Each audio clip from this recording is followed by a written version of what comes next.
Hello, punters. That's Sam's his favourite intro. How are we? Locked in. We're back. I've got more than one person this week, which I like. BJ, locked in debut. I like that. I've been on locked in before, mate. I've been on locked in before. Have you? Remember we did it with my old man once. Only when he's got. Oh, that one, yeah. Special edition. Special edition locked in.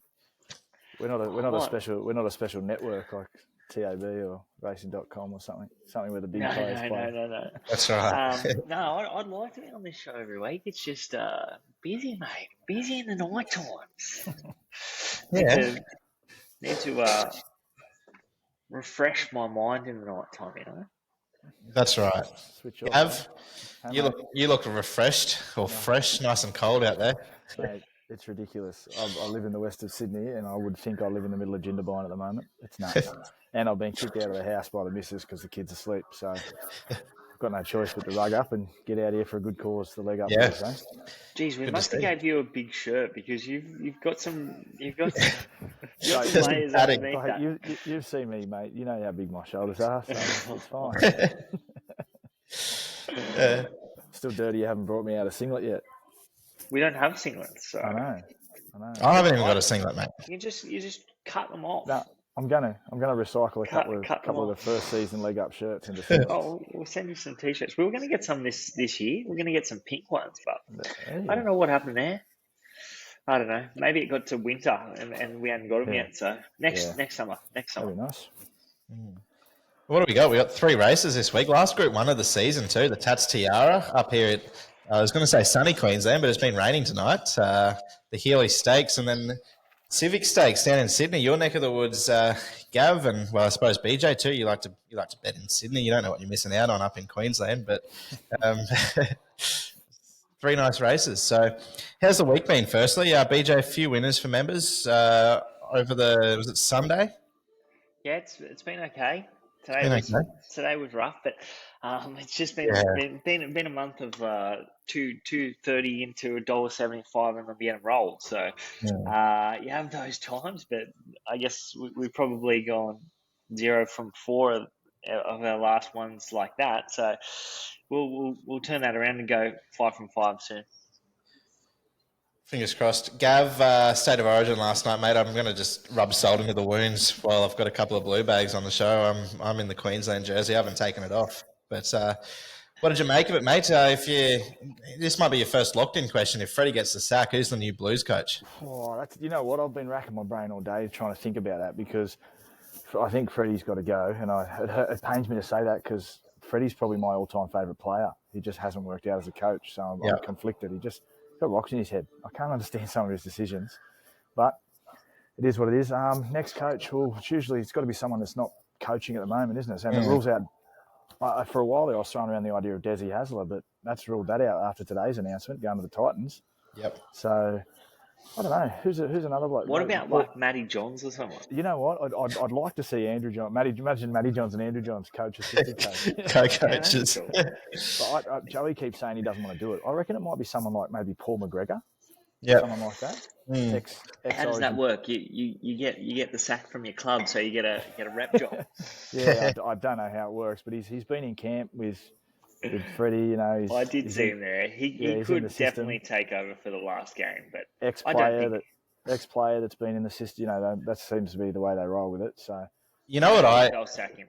You know what I thought could be it's probably a long shot, but if you'd have to almost put up with Freddie for one more series, which would obviously be next year, and then Craig Bellamy finishes up at the Storm at the end of next year. Yeah, he used to coach the Blues, didn't he? So that could be interesting if it's like, all right, we'll just give Freddie one more year, or find a bit of an interim coach that's happy to do it for 12 months, and he'd be a dangerous Origin coach. Wouldn't surprise me if Bellyache's already been tapped on the shoulder and been told he might get that.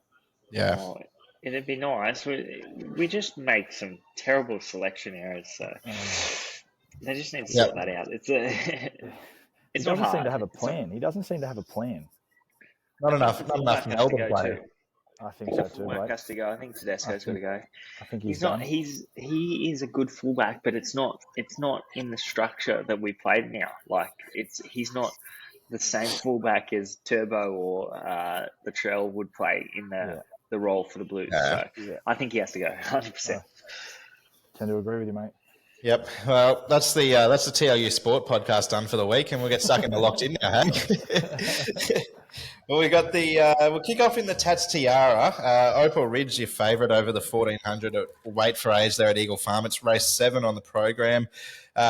Just getting up a bit of a market. Ruthless Dame, she's your second elect there around that $5 mark. Then I think it goes out to Shiloh, Chain of Lightning on that $9.50 line, and Foxy Free to double figures. BJ, let's start with you. Who do you like in the Tatts Tiara?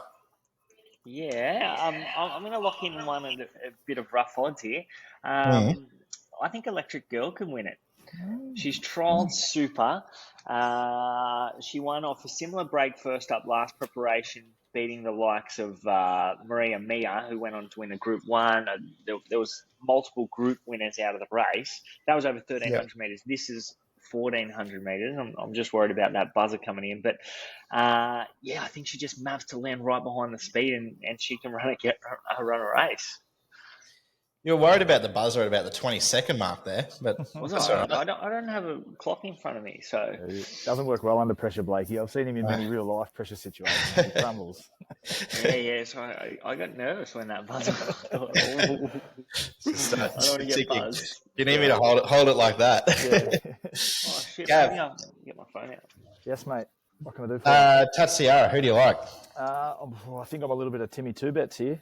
I'm a big fan of Ruthless Dame, but she's drawn terribly. But I think Johnny Allen's the right man to have on board when you want to draw wide at a track that has everything gets its opportunity.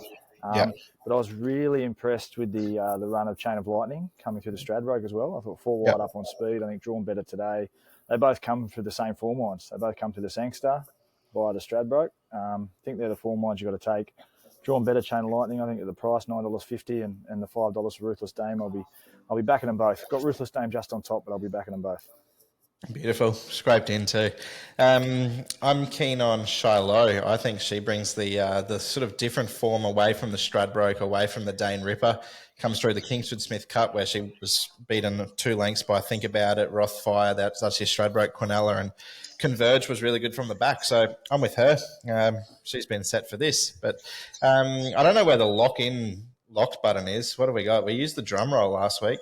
Hang on, let's we've only got 3 people here, so we can talk a little bit more. What about Charmy Baby Lloydy? Charmy Baby pops up at the weirdest times, and this is a race where it could just do that, eh? No, it's not. 100 to 1. What happened last start? She got, what did she do? Trying to remember if she rolled. She really hit the line 2 back. We were watching the race, and she was ridden pretty terribly, wasn't she? From memory, yeah. She should have won. She should have just been 1-2 back, definitely. Yeah. And then you were spruiking this race for her. You were half. No, I was spruiking last start. I was spruiking last start for her. Oh, okay. Don't jump off, Nick. You know what'll happen. No, but you just give it a push. It's 100 to 1. No, it can't win. Can't win. There's, in my opinion, there's two hopes. Okay. What are they? It's Shiloh and Ruthless Dame. Oh, what about Opal Ridge? Taking others. Yeah, I don't think she should be that short. Neither do I. Why? I don't know if her form's that strong. Like she went like a jumbo jet at Scone. Yeah, she did. The thing that I'm worried about with her is they wanted to get her in the Stradbroke. They wanted to keep her fresh and go into the Stradbroke fresh. So she was trained to the minute for Stradbroke Day, and she got beaten on in the Dane Ripper when she missed the run in the Stradbroke. Now this is sort of like, we're in Queensland. We'll get a run in a Group 1. Let's have a crack. I'd be running her. What about She's All Class? It should have won that race the other day. Like, I know Opal Ridge had a tough run. It was all right. It got chopped out at a crucial stage, and then it was really strong late. So yeah, it's a good thing. If I was going to have 2 bets in the race, I'd back Electric Girl.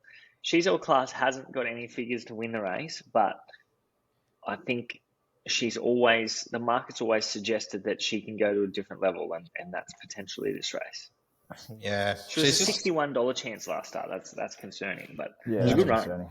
I think realistically though, with any luck, if Ruthless Dame gets any luck, it just wins, doesn't it? Yeah, it's Potentially. very hard to beat, but I don't think they've factored in the draw. Like usually something that draws 19, you get a little bit of a premium. I think that like $5 is marked right up to a best. Yeah, fair. Yeah. It's probably you're getting a bit of Mar and Eustace tax on that, I reckon. I was thinking we might see $7 or $8 after the draw, but anyway, we're going to lock in Ruthless Dame out of you two because I think she's the second pick. But that's all right, Blake. You can get on the board here. We'll go to race 8, the Healy Stakes. Not yet. The Healy Stakes, Prince of Boom. Blake, you said his horse could win the Stradbroke after the last start. He's your $2.90 favourite. King Kappa, I think he's 3 from 3 this track and trip. He's your $6.50 second elect. Quantico, Moral Beat and 2-back. Flopped last start, the Big Goodbye, $7. Rangers, $10, and double figures the rest. Gav, who are you liking, mate? Prince of Boom, the one to beat, but I'm gonna have a spec here at Salatine. I think back to the 1200. Yeah, I think it's a silly price, to be honest. 1300 metres last start, ridden a bit more forward. I don't think that suits it. I think it's a get back 1200 metre horse. I think there's plenty of pace engaged in this. It just possesses a really good sprint. Golan had it rated higher than Comrade Rosa last start, and Comrade Rosa got the chocolate. So I don't know. I think Salatine might, with the speed on, might get down to the outside over the top of the mare. I like it. Interesting. BJ, I was going to go to you again, but I thought, you know what, let's mix it up. I caught you off the bit a little bit there and caught you by surprise, which I like. So who do you like in the Healy, mate? Nah, that's all good. Prince of Boom, I like Prince of Boom. I think there's a lot of speed drawn inside him, so he's going to have a little bit of work to do to get across. But yeah, I think we're getting a good price because he's drawn 15, but he's got plenty of gate speed. He wanted to over race the other day, and that was getting back to Eagle Farm. He's an Eagle Farm horse. He's got 2 peak ratings, and they've both been in Eagle Farm. And previously at Doomben, he wasn't beaten all that far by Giga Kick, so that's pretty good form. But yeah, I think that he'll cross over. He wanted to go faster the other day. He wanted to over race, and then at the furlong he just went. So he can go harder, and he can do it at both ends. So yep, $2.90. I think that's fair enough. $3 tab, fair enough. Fair enough. Wow, you do have a clock in front of you, don't you? You've 100% gone and got the stopwatch. No, I don't actually. I was just counting in my head. You're a perfectionist, Blake. It wouldn't surprise me, mate. For the sake of a tip, I don't mind Rangers. He ran third in this race last year after won the Hinkler and then ran third. This year he ran third in the Hinkler. I think he can win the Healy. Like BJ said, a lot of speed drawn out. Prince of Boom, King Kappa, Emerald Kingdom's drawn low, but it'll go forward as well. And I think Rangers just gets that nice drop on them and can go bang over the top. Anything else at odds that you don't mind, Blake? I'm going to lock you in with Prince of Boom. Yeah, good luck. Yeah, no, that's good. No, not really. I just wanted to comment on Quantico. What did you make of last start? Quantico's the SP profile horse. Like the market just loved him the other day. I'll go into it, but well, Prince of Boom started $4 there, and Quantico was like $5 or $6 into $2.80. So the market loved him. It was a race that was dominated on speed. So if you want to be forgiving, it could be forgiving. I think he probably gets a bit more of a suck run here. So covered up. Yeah, I think he could bounce back. I don't think he starts $7. I think that's a little bit of cream there. Yeah, fair enough. Gav, anything else in the Healy that you can push for a bit of an exotic play? Yeah, I actually think I'm expecting a bit more of an improvement from Brereton third up. Yeah, he's the one I was interested in. Yeah, he's got a fair bit of ticky, this horse. Obviously he hasn't. He's only won 1 out of his 10, but he's always thereabouts. Or if he's not, there's a genuine reason. You got Celine Gaudry makes her way up, and I'm being a Melbourne man. I follow her religiously. She's on fire, and she actually gets her first ever Group 1 ride in the Tatts Tiara. Yeah. Yeah. So, but yeah, she backs up into this race with Brereton, and Barrier 1, he'll cuddled up in there on the inside drive. If he gets any luck, he could be something at a big price that could throw his nose on the line. Yeah, he's that sort of horse, isn't he? They've always had that big opinion of him.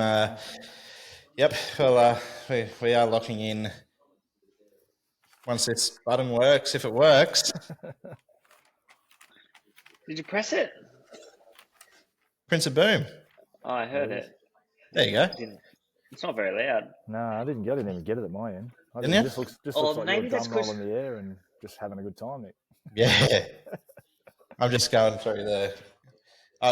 maybe it'll come up in the recording. Anyway, that's all right. Before we move on to the Civic Stakes, this is going to be a good one here because I'm going to catch us all off guard. So, but not too badly. So, Blake and I, we've started to do on Saturday afternoon a racing trivia, and I'm going to come in early with one. So it's a Who Am I? You just use your name as the buzzers. So first in, best dressed. If you get it wrong, you've got it. You're locked out until the next person goes. So we'll see how we go here. Gav, you beat the big dog here if you can. He went shithouse on Saturday. Apparently my questions were too hard, so they weren't good. They weren't good. I've made it easier anyway. Alrighty, you ready? Yes. Yes. Who am I? I raced in lime green silks with a black horse on the chest. That's your first clue? Yeah. Did Mark Kavanagh train it? Oh, you might get to that. Do you want to use your buzzer? I don't remember the horse's name. Maldivian. Oh, too good. Too good.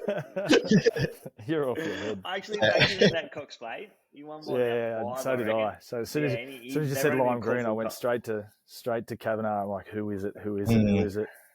That's good. That was quick. See, I'm glad I got this out of the way now instead of Saturday. We would have been left nothing to talk about for 45 minutes while you thought about what horse I was trying to get you to pick. You should have seen the obscure horses that he picked on Saturday. It was outstanding. One of them was Extra Zero. Oh, yuck! You'd have to. And one of the clues was that I won races on the flat and over the jumps. I thought the 12-year-old at 109 starts would have been a bit of a giveaway. You'd have to be a religious Extra Zero fan / follower to know that. That might have been me. Yosei was the other one. Oh, yuck, even worse. Yeah, Yosei was tough too. I would have been more chance of getting beated the horse that runs second to it in the Tatts Tiara. Yeah, right. Yeah. Yeah, well, anyway, I'm glad you've made the reel really easy this week. I'll just chop it off after the first naming the silks. Guess these horses' silks. Do you want the rest of the facts about Maldivian or no? You don't really care. Yeah, go on. Yeah. I won 9 of my 30 race starts, winning 2.8 million in prize money. I won 3 Group 1s, a Caulfield Stakes, which was then known as the Yalumba. Remember the Yalumba? That was good. A CF4 and the Cox Plate. Debuted in 2006 and retired after running 4th in a Turnbull in 09. I was a hot favourite. This is the clue that I thought would have given it away if you didn't get it up to this point. I was a hot favourite in the Caulfield Cup in 07, but I got stirred up in the gates, hit my head, and pissed blood out of my neck. Yeah, that'd be. Yeah, with the iconic photo of him coming back with the clerk of the course on Caulfield Cup Day. Yeah, I remember that. I remember that day. It was a good thing that day. It was like $1.70. Who rode him in the Cox Plate, Gav? Do you remember? I don't remember. Really? So. That was the next clue. I haven't got to that part, and the next clue was the jockey and then the trainer. No, I don't. M-Rod.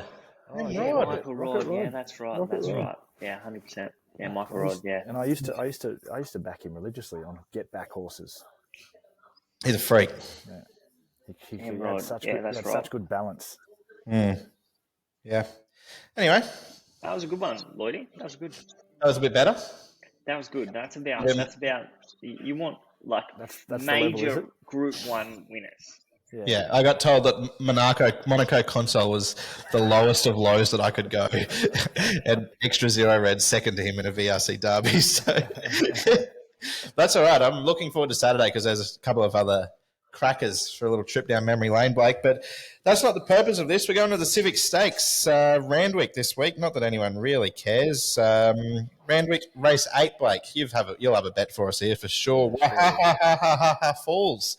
Favourite $6. Coda Healy $7.50. Cisco Bay $8. Wow, there's some low animals. King of Hastings, Longvilliers. You called it. Blake, we'll start with you. Who have you got in the Civic for us? Yeah, I actually don't really have a bet.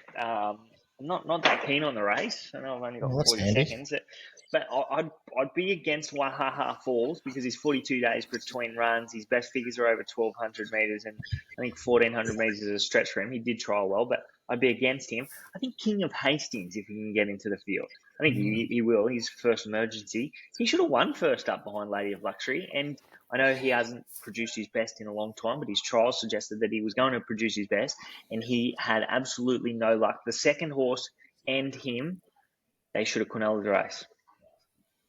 There you go.